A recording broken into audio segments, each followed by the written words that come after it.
Omar Brownson, welcome to the podcast, my friend. Super honored that you're here. Thank you. I'm really appreciative and grateful for you to be here. And I don't mean to sound cheesy, but that's your topic and subject matter. And so as I was kind of preparing for the podcast and learning, I felt like, this is a really great topic for people today. I have so much to learn about this subject, so I'm really excited to be talking to you about it too. But for the listeners, we're going to be talking about gratitude today and all the impacts of that. But before we get into sort of that subject matter, tell us a little bit about how you got here and why you're on this path and this journey. Yeah, it was about 7 years ago. I was leading a large-scale initiative here in Los Angeles to reimagine the 51-mile LA River. And yes, LA has a river. And if you're familiar with like the High Line in New York, which was, it's the number one tourist attraction, and it's an old elevated rail line that has now been made into a linear Central Park. It's the number one tourist destination in New York now. It's 1.5 miles. The LA River is also, a linear Central Park that's 51 miles, and it cuts through 15 cities, county, state, federal jurisdictions. All to say, it's a very complicated job. Mm-hmm. And I was collaborating with the architect, Frank Gehry, who, the most famous architect in the world. And it was high pressure. Everything we did ended up in the newspaper, local, national. And, there's 1 million people that live within 1 mile of the river. And so there's probably like 3 million opinions as to what it should be. And I got an opportunity to, I received a travel fellowship, and it was going to give me a chance to look at different water infrastructure projects around the country. So I had planned to visit Indonesia, which is dealing with like post-colonial infrastructure, Holland, which is below sea level, Singapore, which has, incredible sort of water infrastructure. But before I did that, I wanted to go on a 6-day silent retreat. And I remember the head of the foundation being like, "Hey, Omar, you must be confused because you didn't receive a sabbatical." And I was like, "I know that I didn't receive an opportunity to just take time off, but you're asking me to think differently about my work. And I want to first go inward before I go outward." And I'd never done anything like that. My background's in finance and real estate, but I just really felt like I needed to think about things in a new way. And so I went up to Big Sur, this beautiful monastery retreat place. And I didn't know if I was going to go crazy or reach enlightenment. I was open, for anything. And at the end of 6 days, I got to talk to this monk. And I said, "Look, in all of this silence, the thing that was deafening was my impatience. I have a deep, deep impatience." And he put his hand on my shoulder, put his face right up to mine, and he just laughed at me. And he said, "Omar, the root word for impatience in Latin is patis, which means to suffer." And he says, "That's your burden to carry." And I was like, "This is terrible advice. I don't know." Like, what does that even mean? At the end of 6 days, I get to carry suffering. That's what I get. But I asked him, "Well, how are you supposed to get things done in the world and be non-attached at the same time?" And he said, "Non-attachment does not mean indifference. So you can still care and be non-attached at the same time." And so that just sort of flipped a switch in me. And I was like, "Well, how do you do that?" He didn't give me an answer, but it was just sort of became the question that I had, which is, how do I become non-attached and still care at the same time? Mm-hmm. And so I'd heard about meditation and non-attachment. So I was like, well, let me meditate. And so I meditated every day, twice a day for 6 straight months. And at the end of 6 months, I realized I was just as stressed out as I was before. I still had a very demanding job. I still had 2 very young, demanding kids, as they have every right to be. I had a, incredible partner. And so I was like, well, this isn't working. I get that meditation's supposed to help these things, but it's just not working for me. And so I had read about mindfulness and Kristen Neff's work and other people. And I was like, okay, maybe instead of just carving time out of my day, which is already really long, how do I just be more present throughout the day? I was like, that feels like a good hack. Let me try that.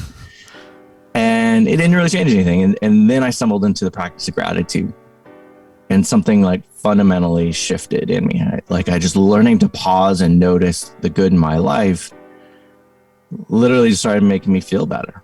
It was that simple. And, what I've learned sort of subsequently is that, if meditation begins with noticing each breath, mindfulness begins with noticing change, gratitude begins with noticing good. But the difference between gratitude and these other practices is that gratitude is an actual emotion. You can feel it. And I always thought like emotions were like wild horses, right? Like stampeding through the prairie. I knew I could train my mind. I went to fancy schools. I knew I could train my body. I played athletic sports through college. I had no idea that you could train your emotions. And so that became this sort of like, okay, that's the practice, how to actually feel my emotions without becoming my emotions, right? So non-attachment isn't about control. It's actually just sort of about recognition. So tell us a little bit about what that means to train our emotions through gratitude. And also I'd love you to talk to us about, if like, what is the science behind what's happening in the brain or the body when we're practicing gratitude? Yeah. So, the way I think about it is you're learning to trigger your positive emotions so that you don't become triggered by your negative ones. And what you're actually able, your brain goes into default all the time, right? This is why you have to have a meditation or mindfulness or whatever your practice is, like running, you name it, sure. Writing, singing. But the brain goes into default. Part of it is just evolutionary. We have a negative bias. We see things like lions and tigers and bears are going to jump out at us at any moment. We obviously don't live in that environment anymore, but the brain is still actually wired in that way.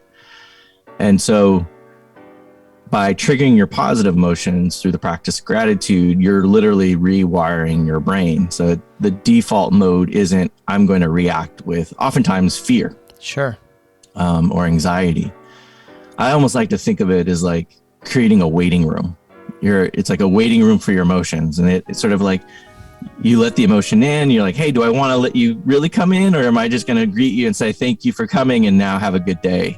And so as you're sort of developing this sort of ability to look at your emotions, again, it's not about controlling them. It's about just sort of acknowledging them and then deciding which ones do I actually want to respond to. And you're not like suppressing them. You're just sort of like, how much do you want to play? And so your ability to rewire your brain, and I actually think about it as less about, I know a lot of the folks in the space like to hack your brain and rewire your brain. I actually think about it as almost like retuning your heart. Mm-hmm. And I think that's also one of the challenges is that for me, at least, meditation and mindfulness were very head oriented. And as a guy, as somebody who, I said I was in finance and real estate, so very analytical. Very much up here. Very much up here and good at that, right? Right. Like I succeeded in life by that. Sure. But I failed in some ways as a parent and as a human because I just wasn't as emotionally connected as I could be. Sure. Right? So even if I was doing things for a good cause, like focusing on revitalizing the LA River, I was taking a very analytic approach to it. And how do I build that sort of compassion and empathy? And so that sort of more sort of connecting to the emotions is then I don't think we teach that enough. Yeah, I think you're right. And the cool thing is, like, the way I think about it, I don't have them in front of me, but I sometimes wear prayer beads or mala beads, and every sort of major faith has them, or even people who aren't spiritual will have worry beads, right? I call them the original wearable technology, right? So for thousands of years, people literally have been counting their blessings on their hand, and and it really is three things, right? Those beads are a physical reminder of an intention. It's a practice, like literally counting your blessings. And it's the reward is a healthier and happier you. And so science is in some ways catching up to what spirituality has long known, that these practices work. We just sort of lost touch with the technology in some ways.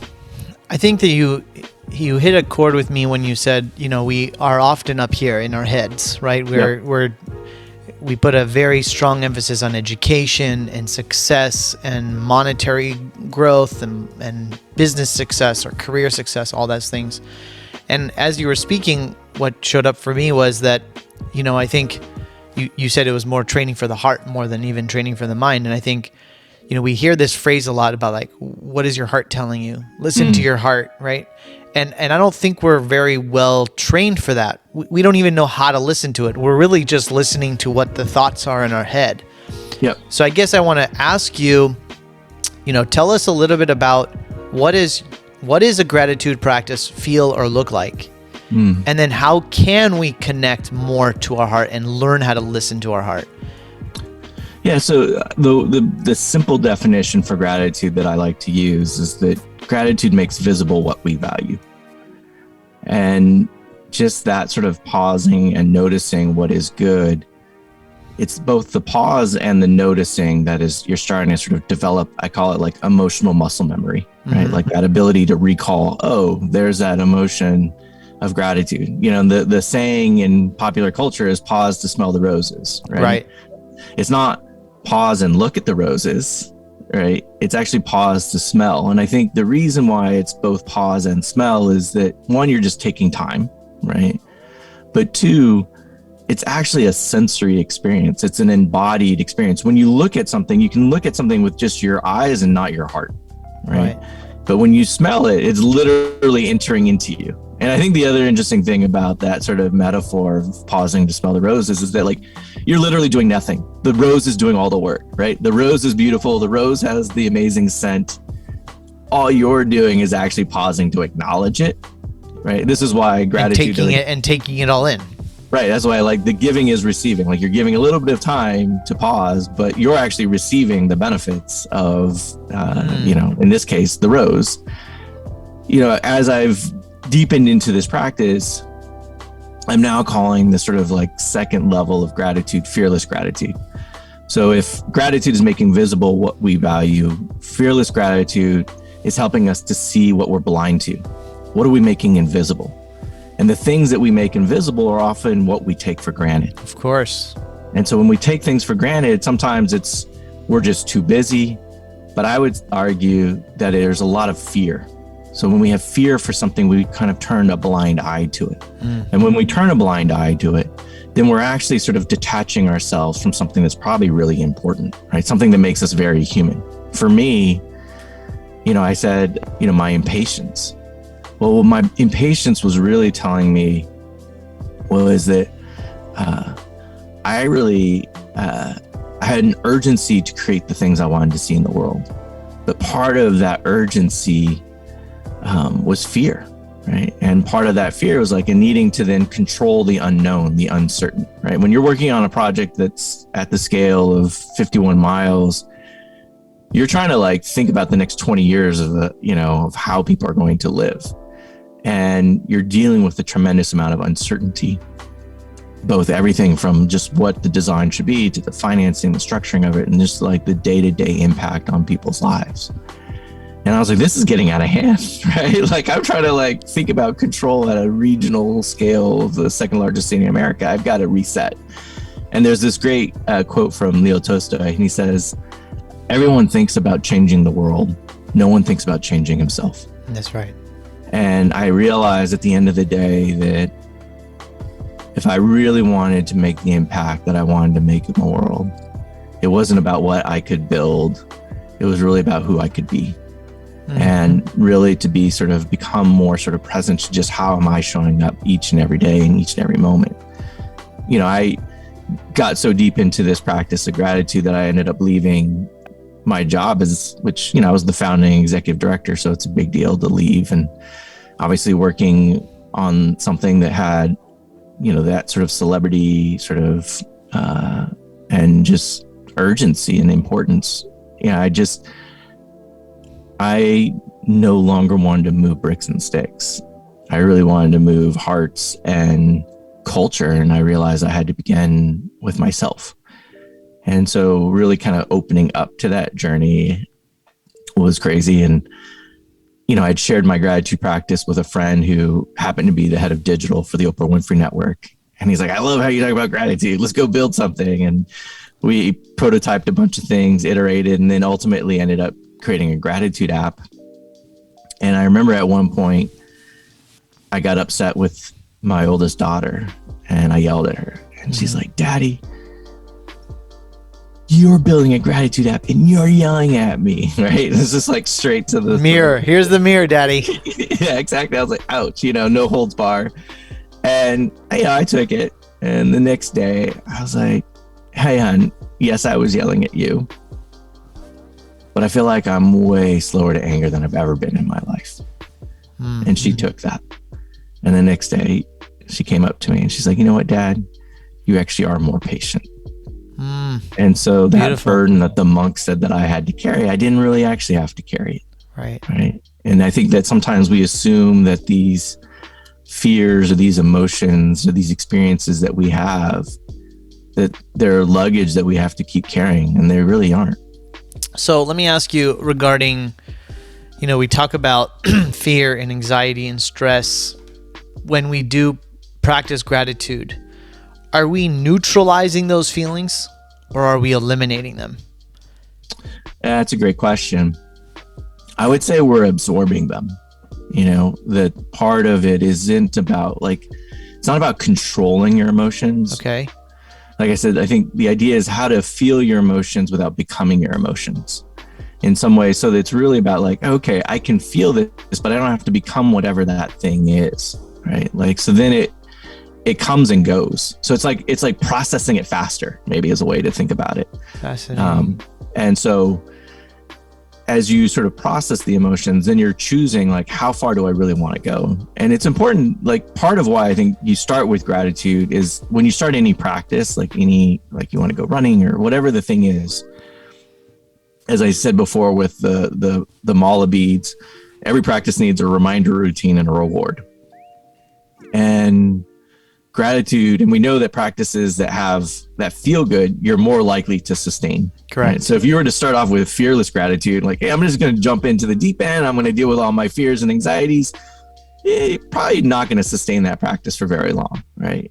And so the gratitude and sort of the focusing on something good is the on-ramp, but ultimately it's really about how am I processing my emotions and being present to everything that is happening without necessarily getting swept up in it. How do you operate in the world and not be indifferent but care and also practice gratitude? I think, how do you try to excel in the world and perhaps be a high achiever, which I think people, we are on this planet, there's still very material things around us all the time. I think that not everyone has the mentality to be a monk, right? So what suggestions or what guidance do you have for people who are trying to become high achievers, but also live in a controlled environment, right? Live in a space where they can manage their emotions and not allow the external world to always affect them, and I guess be attached without being attached. I don't even know if I'm asking the right question, but I really want to get clarity on how to do that, I guess. What's the hack? Well, I think that there's a bunch of reasons why I love gratitude, but one in particular is that it's a social emotion. Sure. So it's inherently relational, right? So the cool thing about of gratitude is I don't actually have to teach you gratitude. Right. It's actually already in you, right? It's literally in your biology. It's in our system. And I think the other cool thing about gratitude is that really it's cross-cultural, right? Every culture really has some sort of practice around gratitude and being thankful. And so you can practice it in a work environment and it's not weird, right? Sometimes meditation may be hey, let's all sit in silence for a little bit. That might be a bit much for some people, right? Silence can be very uncomfortable. Whereas thanking someone should not be that hard. And arguably, in terms of success, I think there's some stats that in work environments, people say thank you only 10% of the time. Right. Right. And what do we know about people? They generally want to be acknowledged, right? They want to be appreciated. And so, to your question of like, I want to be successful, I would say if you want to be successful, then practicing more gratitude will help you get there. The people around you will get you there, right? Like, because people will now feel seen, they'll feel appreciated, they'll feel acknowledged, right? And then part of it, and I don't know, I'll find nicer language that you don't want to be a butt, right? Like you want, like, nobody wants to be around someone like that, right? Where they're so achievement oriented that all they care about is themselves. People are like, why would I collaborate, support? I don't feel like I'm part of a team in that environment. And so we've done a lot of work with companies and folks, because it's really then about building culture, right? Like, that's all a practice is a practice is a habit that you do on a consistent basis and that's shared with other people. Well, before we started recording, I was asking you about, your interview with Simon Sinek about starting with why. And you had mentioned that there's actually a step before that. Talk to us a little bit about what you meant and give us some insight on that.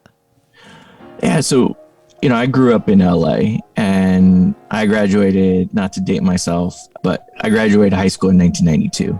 And it was the civil unrest in LA. Literally, I remember LA being on fire and so much smoke in the air, I couldn't see the end of my block. And when I had moved to LA, it was 1984 and it was the Summer Olympics, right? And it was like Sam the Eagle, and it was like the world's attention was on LA. And I think it was like one of the most successful Olympics, to date. And so I had gotten to see at a fairly young age, like, what a city can do to shine and what a city can do to burn. And for me, particularly as, a young 18-year-old, I was like, wow, cities are much more fragile than I ever imagined. And in some ways, I realized democracy was more fragile than I could ever imagine. And so I kind of learned, and this wasn't necessarily language that I used at the time, but we really can't take these things for granted. Right? We can't take cities for granted. We can't take democracy for granted. And so I kind of got it into my head that I want to build the world I want to live in. And I don't want to react to sort of the change of others. I want to sort of be proactively creating. This is why I went into sort of finance and real estate, and then ultimately working at the scale of the LA River was like, I took that sort of idea of building the world I want to live in very literally and took it to a very large scale. But I think what I missed in that journey is that how do we actually build the culture we want to live in? And I think that... So you were thinking in a very much outer physical reality rather than an emotional perhaps, or a feeling or a culture or a community. Yes. Wow. And at the end of the day, we live in community. Right? What a huge mistake, Omar. Come on. Come on, Omar. What a basic 101 mistake. I know. It took a while to get there. But hey, I got there. You got there. I got there. And I was willing to change course. I think part of it was it's very comfortable to sit in our skills and our expertise. Like, I was on the top of my game, right? And I was kind of willing to walk away from all of that to reset. And so, that ability to reset and relearn, I think that's that sort of growth mindset, right? Like, I think part of you talking about what's the hack. Well, when we have a fixed mindset and we think things are very binary, if then, we actually put ourselves in a fairly small box. But when we can sort of create a growth mindset and what do I not know and what am I willing to sort of explore, right? That's where fear often exists and uncertainty exists, but willing to be able to then look at them and sort of say, well, that's not going to control how I actually want to be in the world. So I'm not going to let impatience or anger or how I think things should be done to limit what I think is going to be possible, and keep going. Super fascinating. I think that for me, I can tell when I'm being insincere, to myself. So I appreciate the idea of gratitude. I think about the way that I want to practice gratitude is think about all the things in my life, maybe more physical, right? Like my family, my kids, my environment, the relationships in my life. And I start going through that. I'm sure that this happens, and finding that I should be grateful for this part of my life, but it doesn't feel sincere. So I say that I'm grateful, but I'm really not that I'm not grateful. It just feels insincere. So I don't get the feeling response that I want from that, being that grateful. Does that make any sense? Yeah. Because you're trying to trigger the emotion, correct? By being grateful. You're trying to feel into your body, feel into your heart. Is that, am I off wrong path? No, I would say the classic way that gratitude is taught is hey, list 3 things or 5 things that you're grateful for every day. And I would say that's a fairly rigid way approach. And sometimes, and look, my belief is the practice that works for you is the one that is good for you. Right. Sure. And for some people, waking up every day at the same time, writing the same, or not the same, but 5 things that you're grateful for, that works for them. I'm not that guy, right? I'm not someone that has a very rigid sort of approach to life. I want to feel grateful when I'm grateful, right? And so what does that mean? That means noticing and naming the gratitude when I actually feel it.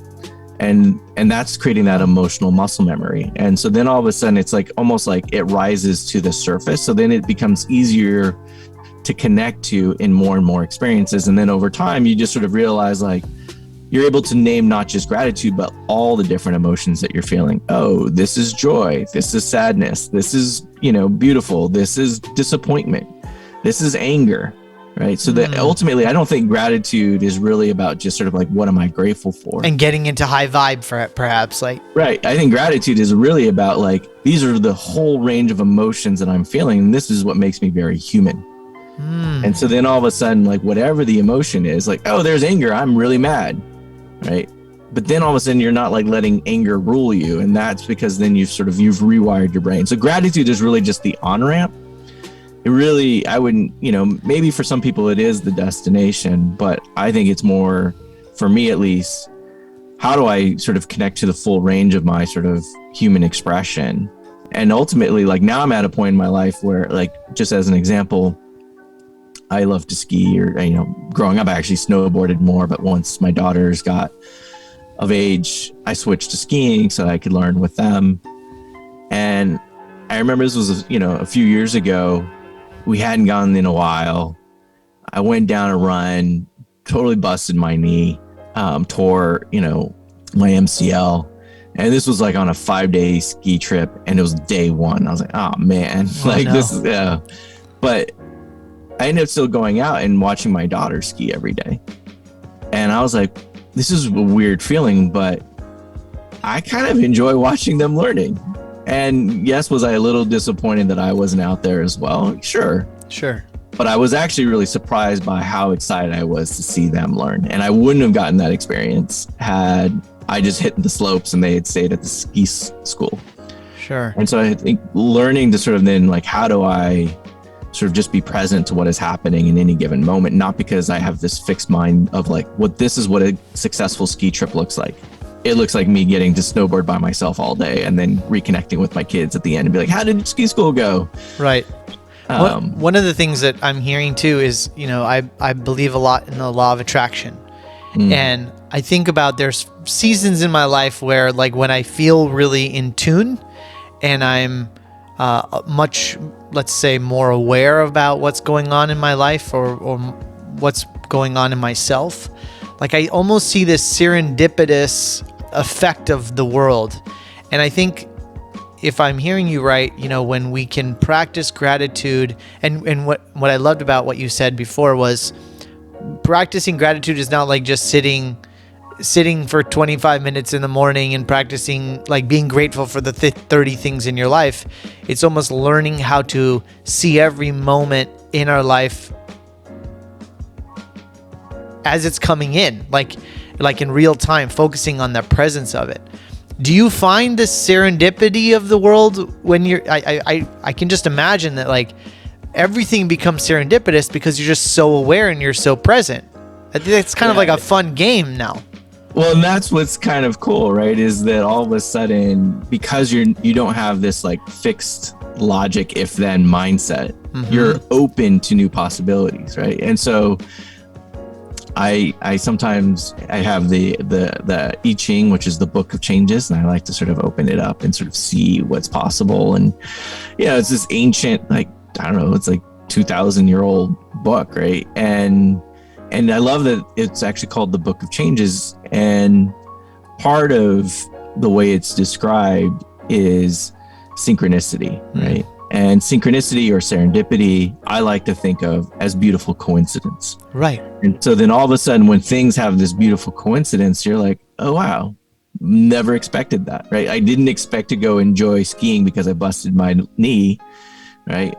I got to see my daughters and kind of their formative years of skiing. So like those are memories that now I get to have that I wouldn't have had otherwise, right? And it's more than, and I think part of like the one sort of caution that I would have is that it's not about toxic positivity. Like, oh, everything is beautiful, everything is working out, I just need to have a positive mindset and it'll all be fine, right? And this is why, like, for me, the fearless gratitude is like, hey, some things are difficult and painful, right? Like my knee was really busted, right? Like that hurt and that was very disappointing. But like it allowed me to sort of see both sides of it, right? And I think that when we can notice both what we make visible and what we make invisible, like to me, I think of that as our noticing mind. Our mind can actually begin to see more things, and that opens yourself up, I think, to what you said, which is serendipity and possibility. And how much more awesome is that? What do you hope to achieve here with this work in the next 5 or 10 years? And how do you hope that it impacts people? Like I said, I wanted to move away from just bricks and sticks to hearts and culture.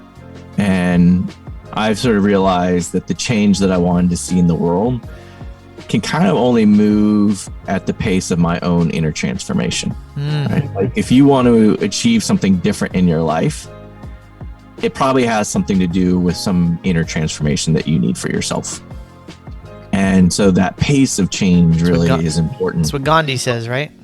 Be the change you want to be the change you want to see in the world. Yes, that one, absolutely. And so for me, like shifting culture and like what's our relationship to our planet, right? Like I think climate change is very real. And so, and I think our practice of gratitude, through gratitude blooming and these 39 cards that are grounded in nature reminds us that change is constant. And what isn't always constant is our mind's ability to change. And so how do we create, and I would say, Simon, we talked a little bit about this, like who are those early adopters who have that sort of growth, mindset that sort of says like, okay, I can be the change I want to be. And that change now is beyond just sort of material sort of well-being, but like, how do I impact myself, the people around me, and the planet that we're living on? And that these things are actually all interrelated. And so sort of shaping our relationship to our hearts, to each other, and our planet. That's all I want to do. I love that. I really am curious about your daily routine. Like, do you have a daily routine of, whether it's a morning routine or an evening routine to stay in this energy or this focus or this clarity?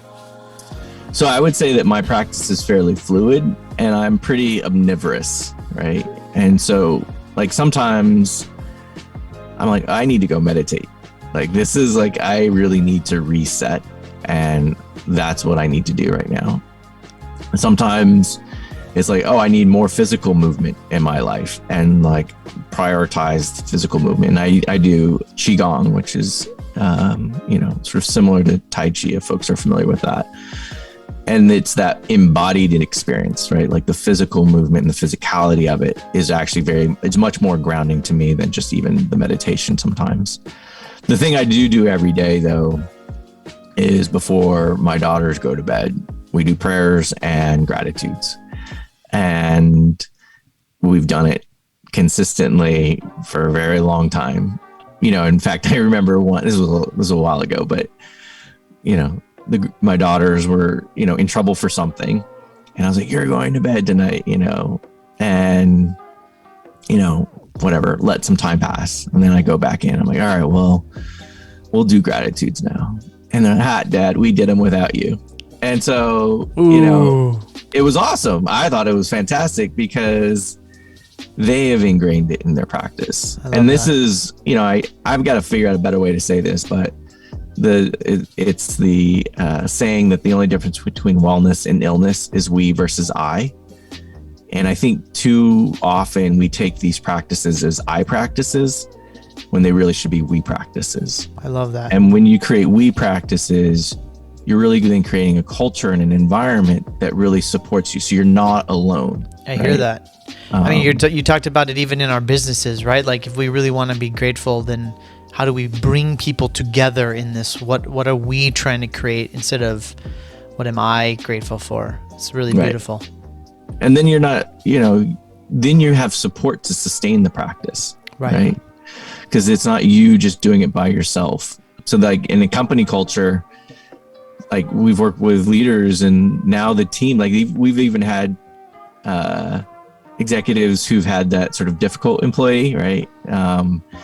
And over time, then that person is actually like adopts the culture. And then all of a sudden you're really kind of in this sort of sustaining growth mode, not because you are the visionary leader by yourself, but because you've really been able to kind of build a team that wants everybody to succeed.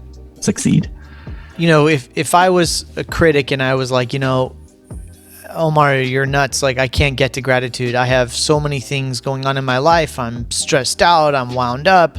I can't see anything to be grateful for. I'm so far on one side of the spectrum and you're talking so far on the other side of the spectrum. What is your advice for people?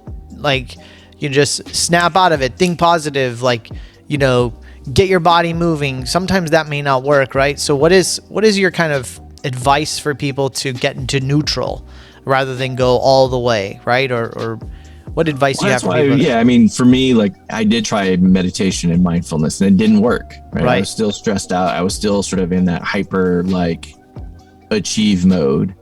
And so gratitude was the thing that allowed me to pause and sort of notice something good. And I would just say that like at the beginning, maybe there is a little bit of fake it till you make it, right? Like, hey, I'm going to just start with 3 things. My sort of encouragement though, is that you don't have to stop there, right? Right. And I think, in the sort of psychology of it, there's a thing called willpower, right? Willpower is great for achieving short-term goals. But in psychology, they also call willpower ego deplenishment. So you can use it, but then it's not going to sort of sustain you over time. Whereas something like gratitude, I think of it as a regenerative energy, that the more you use it, the more that you have of it, right? That emotional memory becomes stronger and stronger. It's like a battery. Right. Exactly. It's a rechargeable battery. Whereas, so for those that are in a difficult moment, yeah, it might take a little bit of willpower to get going, but what's going to sustain you is the practice itself. And so, and what that breakthrough moment is, no one can tell you, right? Like that goes to that sort of serendipity. And unfortunately, sometimes you just have to get to a breaking point and be like, okay, is this really how I want to show up in my life?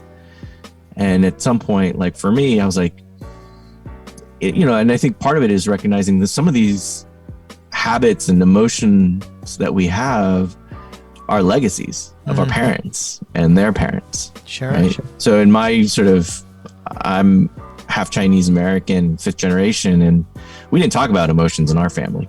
Yep. Like my mom, her mom was born in China.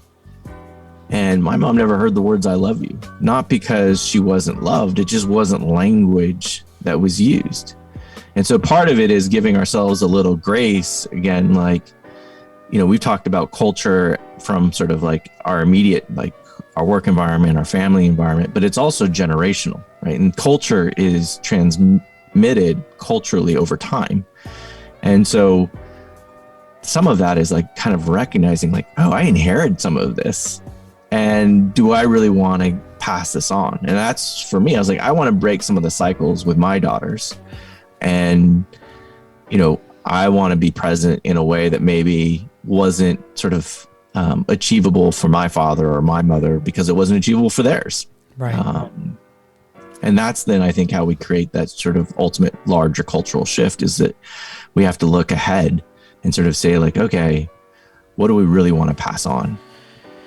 Yeah, I love that. And I'm on a mission to do the same thing, is to start becoming more and more aware about all the patterns in our life and where they come from. And, even as you're speaking, I'm watching all of the patterns of like the last few days of like, man, like there was places where I was in old patterns and I wasn't grateful in the moment, and I wasn't practicing gratitude. And one of the things that I've learned really clearly in just speaking to you now is that I was thinking about gratitude as like a meditation in the morning, but not the serendipitous, how do I call it? Like almost like disruptive throughout the day pattern of like, just right now, this moment, what can I be grateful for? Like just right now, this moment, right? Like I'm really grateful for the quality of this camera.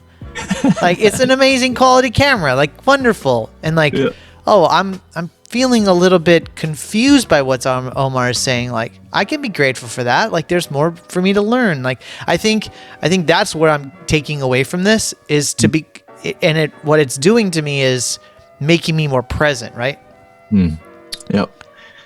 And this is, what's awesome is it's totally helpful for me to hear how the words land with you, right? So you're giving me this gift of like, okay, some of this doesn't make sense, but what does, and translating into your own words is what I'm hearing for you is like serendipity, right? And so this is a way to kind of become present and is a form of gratitude, right? And this is where, like I said at the beginning, like habit is what we do on default. Practice is what disrupts habit. And for you, what I'm hearing, serendipity is your practice. And so when you're able to sort of experience serendipity, that is you disrupting your old mental patterns. Yeah, good or bad. Good or bad. Well, you're right. It's not just like being grateful for beautiful things, but it's being grateful for difficult things or challenging things, or, oh, wow, here's some fear. Oh, wow, here's some stress. Here's some anxiety. Yeah. That's so beautiful. It's a growth edge. It's a growth edge. Yeah. Well, listen, I really appreciate this. This was really great. I know the listeners will get a lot of value from it. I guess one of the final questions I want to ask you is, for you, what does it mean to live a rich life? Yeah, I would say that a rich life, there's obviously both the material elements of it. We're building our own house right now and getting to we literally have one of Frank Gehry's former partners designed it for us, right? So there's some pretty amazing, that's going to be my home, hopefully in the next 30 to 60 days if construction wraps up. But I think more and more, it's really, I'm looking at a rich life as what are my daughters? How are they going to experience life? What courage, what self-expression are they going to have? And I think ultimately, how do we live on this planet in a way that is healthy, right? That we find a healthy way to live here, so that and it's purely selfish, because I want my kids, I want, other people's kids, generations to come to be able to experience some of the amazing things that this life has to offer. And so I think there's a lot of forward-lookingness that I have through that lens of what is richness. So good, man. Really, really proud of you, man. Really, really honor you for the work you've done, the courage that you've shown in leaning into this work. And I just love how the idea that we can't change the world by building things, but changing the world by how people feel and how we operate within it can really affect the outer world. I think that's such a strong message. So yeah, just so beautiful. Sincerely appreciate you being here, and blessings and so much, a lot of energy pouring into you, man, as you continue on your journey. I guess if people want to reach out to you or connect with you, what's the best way to connect? Yeah, absolutely. So a lot of my focus right now is related to gratitude blooming, and using these both physical and digital cards. So gratitudeblooming.com I'm deep into Web3, crypto, and really thinking about the metaverse, and like, so looking at hopefully creating some NFTs in the future related to gratitude. So yeah, gratitudeblooming.com. We have our own podcast. That's probably the best way to find me. And I also teach a gratitude class on Simon Sinek's platform. So beautiful. Well, Omar, thank you so much, and really appreciate you, and best of luck in the future, my friend. Thank you. And I'll just say that just the fact that you say, I appreciate you, is so important, because most people often say, I appreciate it, right? When somebody does something like, oh, I appreciate it, and they're acknowledging the person's actions and not the person. So you're on it. Thank you so much, my friend. Cheers.